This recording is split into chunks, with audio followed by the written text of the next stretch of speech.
Now, one of the things that Muslims do seriously is they spoil the whole of Ramadan because of the food that we have. We Indians have brought to the table of Ramadan, we bought samosas, pakoras, kebabs, shi kebabs, the round kebabs, you name it, the fried foods, the pizzas and whatnot, right? And all of that has to be given and has to be eaten because we're fasting in the month of Ramadan. We eat, right? This is a really bad thing for Muslims. If you're eating more in Ramadan than outside Ramadan, you're completely spoiling the fast. Completely spoiling it. Why? Because one part of Ramadan is to actually make ourselves be disciplined with food. What is the point of having, what is the point of staying hungry?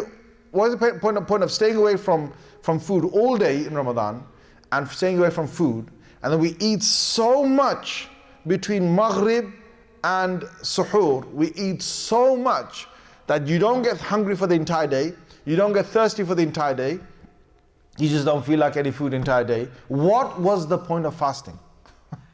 Allah wants us to be hungry a little.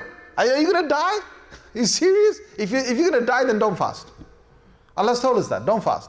Do you realize that the sunnah, people say, what is the sunnah way of eating? Do you not even think that the biggest sunnah the Prophet ﷺ had before he ate was hunger? His biggest sunnah is hunger, then he has sunnah of food. I'm not making this up. You go through the ahadith. He has sometimes, 3 days without food, sometimes 2 days without food, sometimes a whole day without food. Okay, sometimes he had the lunch, but he never had the supper. Sometimes he had the supper, he never had the lunch. It's very clear in hadith. إِذَا تَعَشَّى, when he used to have his supper, he'd miss his next day lunch. When he would have his lunch, he'd probably miss the supper. Okay? Sometimes he had both. Very rarely he had both. Okay?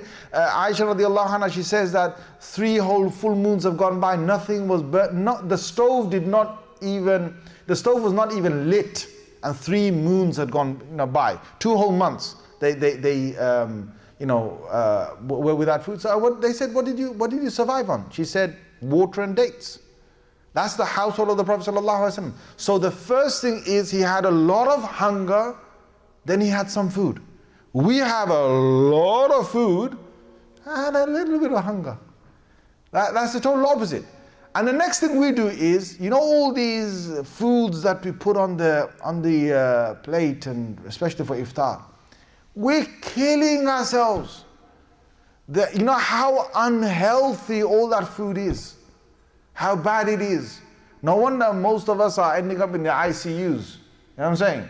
There's so much fat and so much stuff that's going down that people think, well, that is big thing of Ramadan. MashaAllah, Ramadan is coming, we're going to have loads of food, we're going to eat so much that we're probably going to be half dead by the end of Ramadan. Why in the world is this? You have fruits there, you have foods there, you have starters there, you have biryanis there, you have the pulao there, you have the the rotis there, you have the naans there, you have the salad there. Then that was just the first round. Then you come for round 2 after Taraweeh. Then round 3 is suhoor time. Then you got loads of cups of tea before the end of suhoor. And you basically fill yourself up. You're feeling tired. You don't feel like doing so much ibadah. You're feeling a little, to digest all that food is going to take time. You complain even during Taraweeh that it's painful. Of course it's going to be painful, all right? Half the people can't even keep the wudu because, you're going to let something out. Either your burp comes out or some gas comes out, right? You're going to let it out one way or another, right? So you're losing your wudu as well. You're having a painful Taraweeh. You're having a painful night. And what for? Because you just wanted to overstuff yourself for the reason that you're hungry during the day, when Allah Azza wa Jalla wanted us to be hungry. Because when you're hungry, then you're awake. And when you're awake, you can connect your mind to Allah. That was the reason why Allah told us to be hungry. That now that I've taken foods away, you haven't got time to prepare the food, you don't have to worry about the food, you don't have to worry about the lethargic reaction you have in your body. And now that you're actually awake, your mind is sharp, and you can actually think about me, and you can think about me better. Okay, so that's another thing about that. La ilaha illallah.